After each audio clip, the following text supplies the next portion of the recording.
இன்று ஐபிஎல் தொடரின் இரண்டாவது போட்டியில் லக்னோ மைதானத்தில் லக்னோ சூப்பர் ஜெயண்ட்ஸ் மற்றும் கொல்கத்தா நைட் ரைடர்ஸ் அணிகள் மோதிக்கொண்ட போட்டி நடைபெற்றது. இந்த போட்டிக்கான டாஸில் வெற்றி பெற்ற லக்னோ முதலில் பந்து வீசுவது என அறிவித்தது. வழக்கம்போல கொல்கத்தா அணி பவர் பிளேவில் பட்டையை கிளப்பியது. வெறும் 26 பந்துகளில் 61 ரன்கள் பார்ட்னர்ஷிப் அமைந்து இருந்த நிலையில் பில் சால்ட் 14 பந்தில் 32 ரன்கள் எடுத்து ஆட்டம் இழந்தார். இதற்கு அடுத்து சுனில் நரைன் உடன் ரகுவஞ்சி இணைந்தார். இந்த ஜோடி 46 பந்துகளில் 79 ரன்கள் பார்ட்னர்ஷிப் அமைத்தது. இந்த போட்டியிலும் அதிரடியில் மிரட்டிய சுனில் நரைன் வெறும் 39 பந்துகளில் 6 பவுண்டரி மற்றும் 7 சிக்சர்களுடன் 81 ரன்கள் எடுத்து ஆட்டம் இழந்தார். இதற்கு அடுத்து ரகுவஞ்சி 26 பந்தில் 32, ஸ்ரேயாஸ் ஐயர் 15 பந்தில் 23, ரமன்தீப் சிங் 6 பந்தில் அதிரடியாக 25 ரன்கள் எடுத்த கொல்கத்தா 6 விக்கெட் இழப்புக்கு 235 ரன்கள் குவித்தது. நவீன் உல் ஹக் 3 விக்கெட் வீழ்த்தினார்.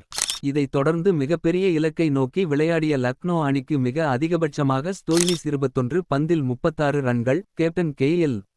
ராகுல் 21 பந்தில் 25 ரன்கள் எடுத்தார்கள். இதற்கு அடுத்து அதிகபட்சமாக ஆஸ்டன் டர்னர் 16 ரன்கள் எடுத்ததுதான் இருக்கிறது. இறுதியாக லக்னோ அணி 16.1 ஓவரில் அனைத்து விக்கெட்டுகளையும் இழந்து 137 ரன்கள் மட்டுமே எடுத்தது. இதை எடுத்து கொல்கத்தா அணி 98 ரன்கள் வித்தியாசத்தில் பிரம்மாண்ட வெற்றி பெற்றது. அந்த அணியின் வருண் சக்கரவர்த்தி மற்றும் ஹர்ஷித் ராணா தலா 3 விக்கெட் கைப்பற்றினார்கள். சிஎஸ்கே ஐபிஎல் வரலாறு. தல டோனியை தாண்டி தளபதி ஜடேஜா செய்த மெகா சாதனை. 11வது போட்டியில் விளையாடிய கொல்கத்தாவுக்கு இது 8வது வெற்றியாகும்.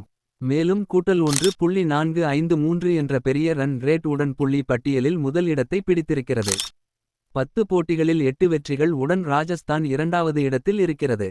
3வது மற்றும் 4வது இடத்தில் சென்னை மற்றும் ஹைதராபாத் இருக்கிறது. ரன் ரேட்டை இழந்த லக்னோ அணி 5வது இடத்திற்கு தள்ளப்பட்டு இருக்கிறது. லக்னோவை பெரிய ரன் ரேட்டில் வீழ்த்தி சிஎஸ்கே அணியின் பிளே ஆஃப் வாய்ப்புக்கு கொல்கத்தா உதவி செய்திருக்கிறது. இன்னும் மேலும் அப்டேட் களை தெரிந்து கொள்ள சப்ஸ்கிரைப் பண்ணுங்க.